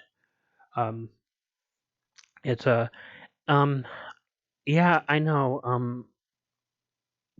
This was like 3 years ago that 3 or 4 years ago that I got this story, and I still talk to the guy online, and he wanted me to have other people read the story too. So I've offered it. I don't normally let other people do my stories on their channel, but I've allowed other people to do this story because I figure maybe there's a possibility that it might reach somebody that would know him, because the names are real. It's Adam and Seth. A lot of times the names are changed in the stories, but the brother's name was Seth and the other brother was Adam. The only thing I did change was the Yahoo Stranger 1, and that was mostly because the screen name that was used was kind of disturbing. So the narrating you're doing during the live stream is absolutely awesome. Well, thank you. I make a lot less mistakes than when I'm when I'm doing it. I'm saying a lot, but when I'm not narrating, but I'm making a lot less mistakes doing it live. But it might also be one of the reasons my mouth was getting so dry. But yeah, no, it's definitely not your laptop. It's my computer. It's just me clicking the microphone off because my mouth got dry. So, but yeah, I thought it sounded Native American. The Raven Mocker. I don't know. Doesn't it just sound like someone's making fun of a raven? I see. I just hope the brother reaches out to him one day. It would be nice if that could happen. It's gosh, I guess it's been 16 years now. So, and they've never heard anything. His brother's still, classified as a missing person. And just hope the guy's alive someday. And that if, a lot of times, because he seems to obviously have had some sort of mental illness, and a lot of people who are homeless because they're mentally ill, and mental ill and homeless don't mesh well together, you know. So that's sort of sad because it's in all as much as I hate to say it, in all likelihood, he's gone for good. Uh, I hope that I'm wrong, but statistically, it's more likely than not. But hopefully, I'm wrong. There are people who have been wrong in situations like this before. Sylvia Brown Every single time she told someone that someone was dead, they came back. So, then again, I'm not pretending to be psychic like her. But those are my top 5, or at least the top 5 at this time. My perspective might change, and there are other stories as we've been talking that have come back to me, and I start thinking, maybe that one, maybe that one. But there's never going to be a definitive list. But so far, I would say completely, regardless of what stories make up that list, that one will probably always be my favorite.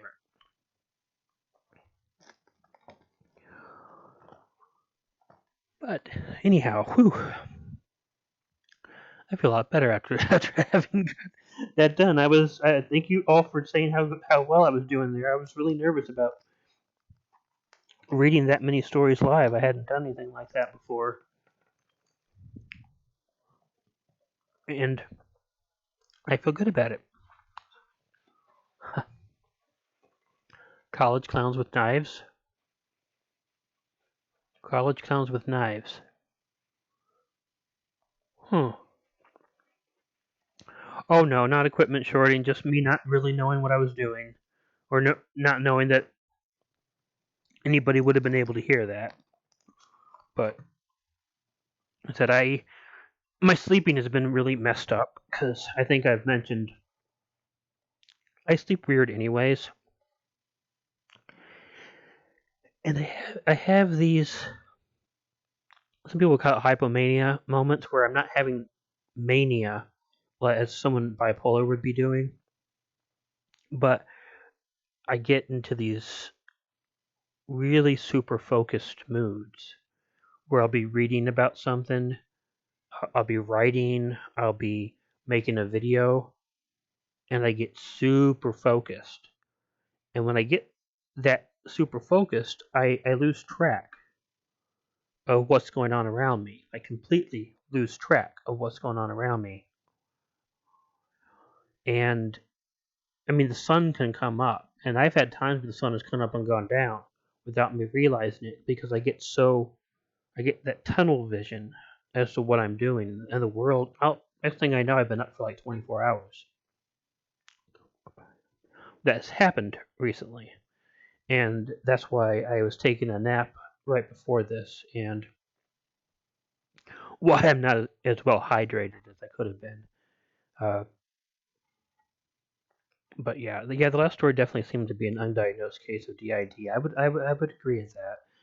One of the more extreme ones, it's a sort of a controversial diagnosis to begin with, and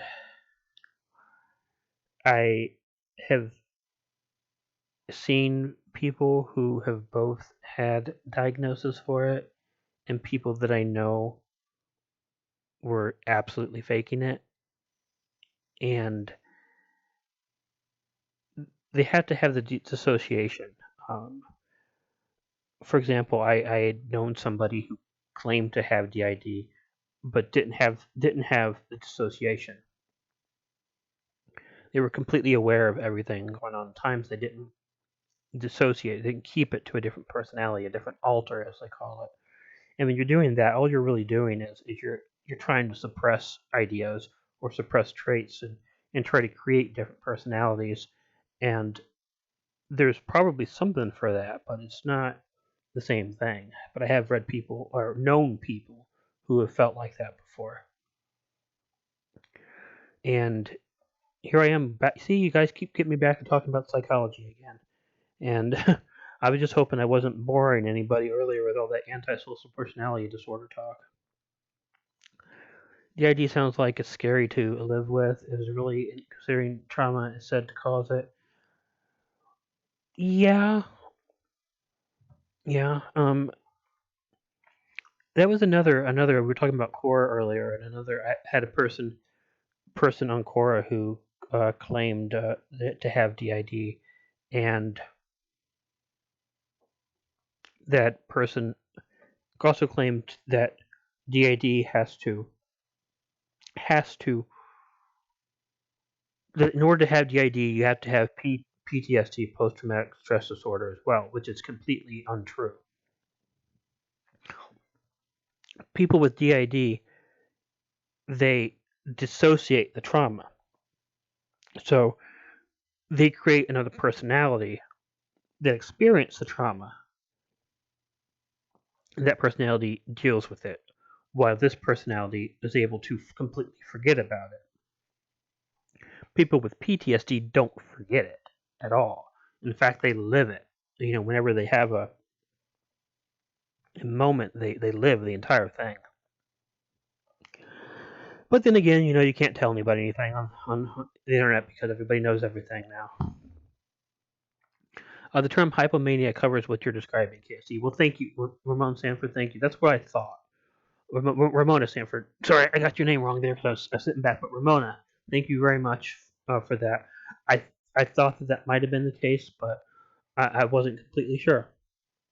I've heard people say that say that before, but I never.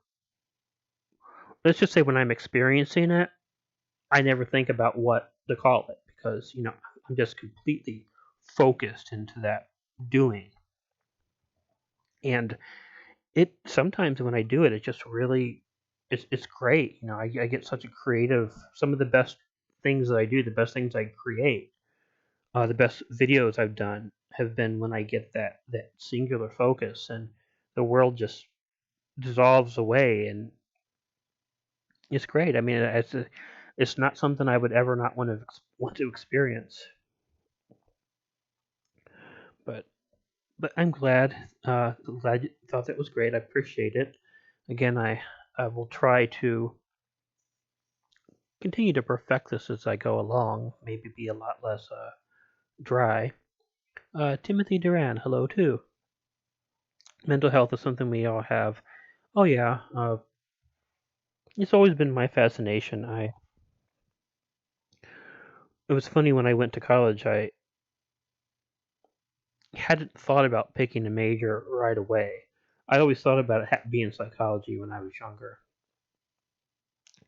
But when I actually went to college, I wasn't thinking about a major. I was thinking about just going and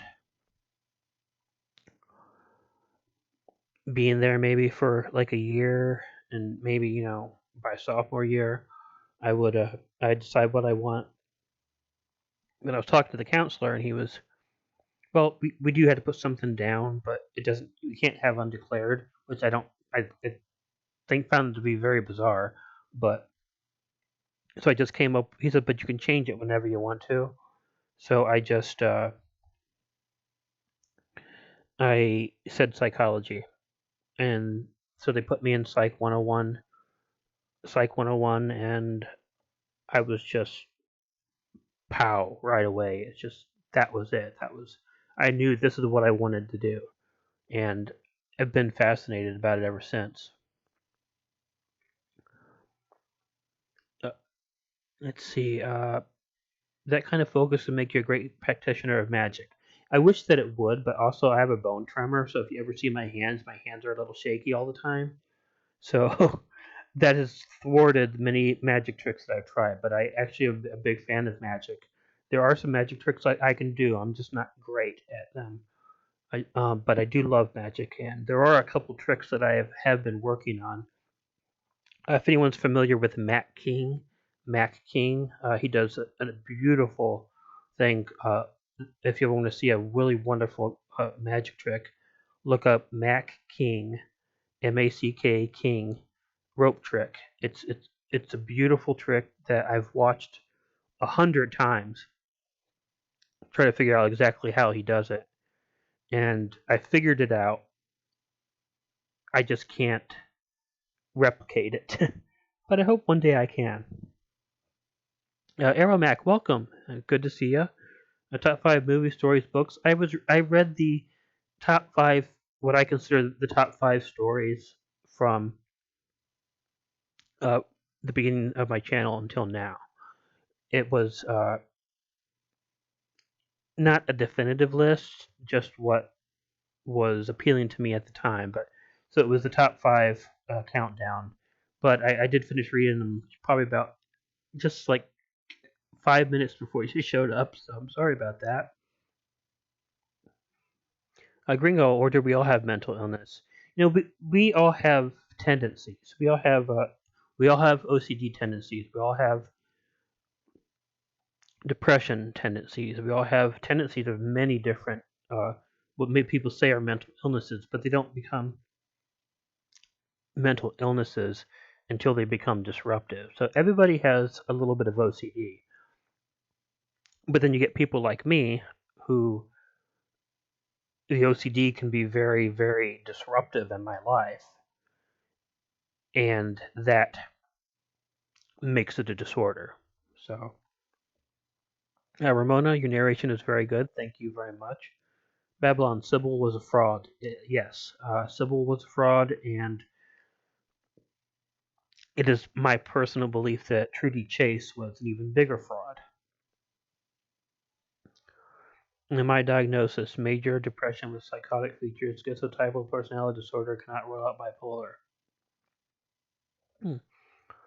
Mine is obsessive compulsive disorder, generalized anxiety disorder, and schizotypal personality disorder. So we're both schizotypal. I'm a pretty typical schizotypal actually, um, but it sounds worse than it is. It's just it's mostly someone who likes to be inside all the time, who separates himself from other people, likes being in the dark. Um, so yeah, I have that, but I don't look at it as maladaptive. I just look at it. This is what I like. This is what I enjoy. The OCD I don't enjoy. If the OCD would just disappear, I'd be I would go skipping down the road in a tutu or something. That's how happy I would be. I really wouldn't do that. So don't anyone hold me to that. If you have a genie that can get rid of my OCD, I'm not doing that. So it was just a joke. But Ramona Sanford, everybody has mental health and developing the vocabulary for talking about how we're all mad here is the first step to normalizing experience. I like that. That is a very interesting and I'd say accurate way of looking at it. Never buy a motel. Oh boy, oh boy, oh boy. No, that's actually good advice. I will tell you that is good advice. If I've watched Psycho and he's got that nice little cozy room, and I've sometimes been, well, that'd be like a nice cozy room to just sit in the hotel, wait till people show up. So, but no, no, won't do it. And I personally, even more, never buy a hotel with a house connected to it and moving it with my mother or the members of the family. Isn't going to happen. Bonnie Joy, please. Mine is major depression with suicidal tendencies, also bad panic attacks and insomnia. Yikes. Very sorry to hear that. Uh, I've had panic attacks and insomnia are two of the worst things in the world. I remember my very first panic attack. It was can't even describe it. I thought I was like dying or something. Insomnia is the worst, of course. When you I used to have I used to have this sort of I forget the name for it, but there is a kind of insomnia where you can fall asleep fine, but you wake up maybe an hour later and you can't go back to sleep. And when you finally do fall asleep, you wake up an hour later and you can't go back to sleep. It's a very specific kind of insomnia, but I don't really get that anymore. Nowadays, I mostly, if I lay down, if I'm feeling exhausted and I'm laying down to go to sleep, I might toss and turn for like an hour before I actually fall asleep, and that could be complete and utter hell sometimes. So, you've been panic attacks daily for years. Wow, that is tough. Christine, I've had extreme anxiety, full blown panic attacks, and anxiety is a form of depression. I mean, the spiritual kind, but the illusion kind is awesome too. Oh, okay. I thought you meant the illusion kind. You meant the spiritual kind of magic. Uh, I won't lie. tried some things out in my lifetime.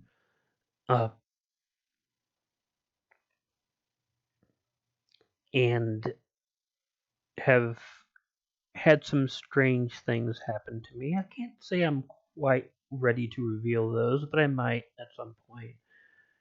I have had great narration on the stories. Good night and take care of yourself, my friend. Well, thank you for showing up, Brad, and thank you. I'm glad you were here for the whole thing. It seems like so. Always great to see you. I'm still planning our eventual return to Waverly Hills. It's going to have to happen sometime. Just got to get up the money to do it, and then we're going to do it. So you have a great night, friend.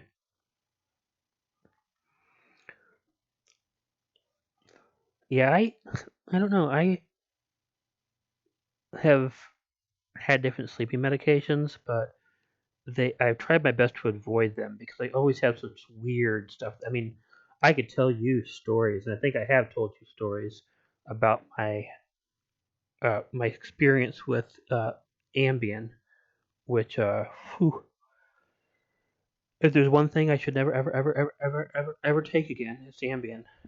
Um, there was another thing they gave me, but it was I don't remember the name of it. When they took me off Ambien, they put me on another sleeping pill that took me. It took about 2 hours to put me to sleep, but my dreams were like super vivid, and I have a background of practicing some lucid dreaming, and I was lucid dreaming like every single night, and that was great. It was wonderful, but I had to stop taking that medication because I was sleeping too much, which is probably because of the dreaming, which you don't really rest well when you dream. So you have to dream, but your mind is very active when you're dreaming. So I was probably dreaming more than I needed to, which forced me to, in between dreaming periods, had to sleep more. I can't take pills because I pop them. I understand that. I understand that. I've had my poor experiences with them. Not that I meant to, and that was the thing about Ambien is I never ever meant to do this, but Ambien's a hypnotic, and once you take one, you've pretty much just given up control of yourself already. And if I was able to take one and go to sleep, I'd be fine. But say there has been several times, or at least towards the end, where I would just take one Ambien and I was going to go to sleep. Now, next thing I know, it's like 2 days later and all the pills are gone. That happened to me twice. And not one single time did I consciously take all these pills. But once I took the first Ambien, it has gotten beyond what I was able to control. And uh, they were just nightmares, and there were things that I did that I'm very lucky, very, very, very lucky that I'm even alive now. So I did have it put in my medical record that I cannot be prescribed Ambien ever again. So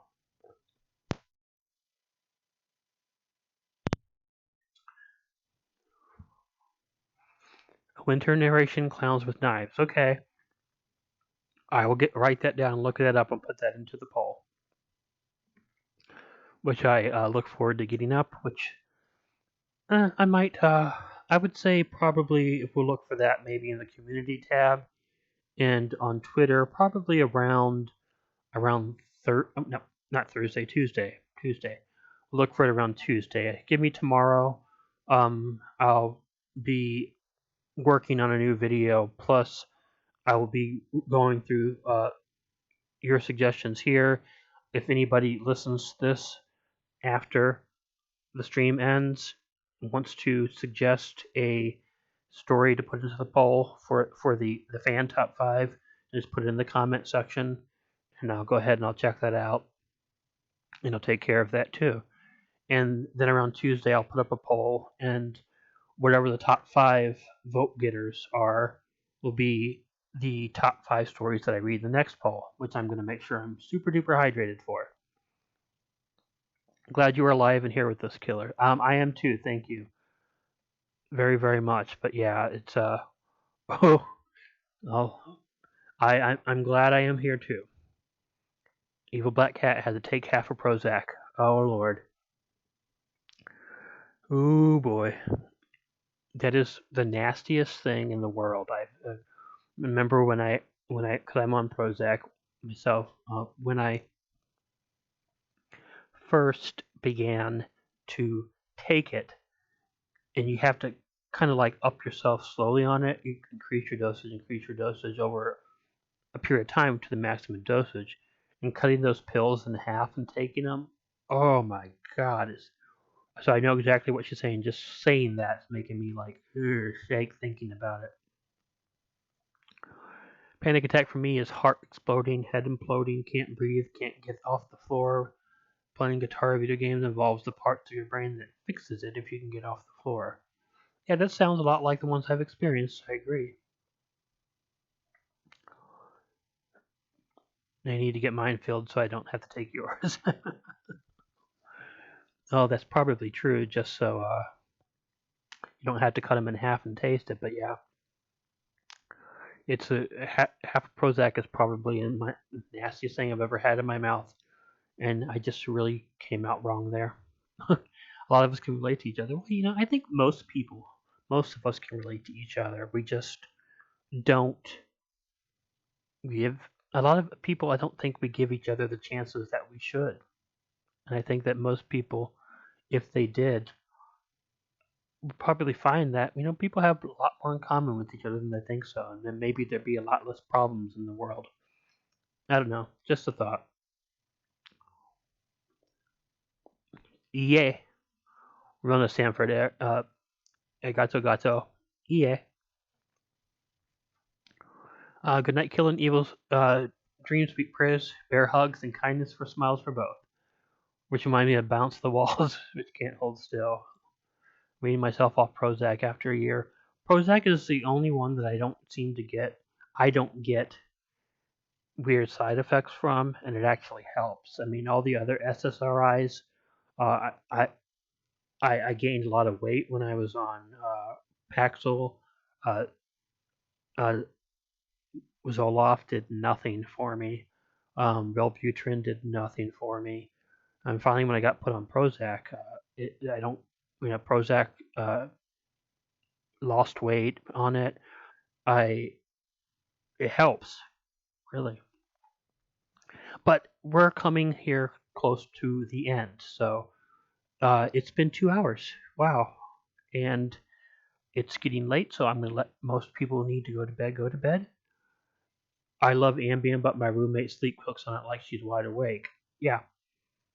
Um, I can relate there, Babylon. I've done well. Actually, maybe Evil Black Cat can relate. She's the one who, in the past, has had to experience uh, weird things that I did when I was on Ambien. I experienced them, I guess, but it's I don't remember them. She does, so but it's just nothing that uh, it's just weird. But it doesn't. I can't take it because I sleepwalk and I try to go out and drive cars and do weird stuff. So it's best just for me to not experience it. But anyhow, I wanted to say thank you all for showing up here. Thank you all for sticking with me for 2 hours. All the nice comments and everything. It's been really fun. I'm going to start working on getting the poll together for the next video, and the plan at this point will be to do it on Saturday or Sunday. I'm probably going to choose Saturday, but I'll put up a thumbnail with the countdown on it when I decide when it's going to be done and let you guys know. There's an entire subreddit for Ambien. That doesn't surprise me. Night, Kevin. Much love back to you. Night, Patty. Time flies when you're having fun. Well, it did fly by really fast, and I had fun hanging out with everybody. Night, Draga. Good night, everybody. I'm going to go ahead and sign off. I'm probably not going to get a chance to say good night to everybody, but I say as a whole, everybody, I hope you have a wonderful night. Thank you very much for showing up here. It means a lot to me. And I hope you all had a great night as I did. Good night, everybody. Good night, Patty. Good night, Crystal.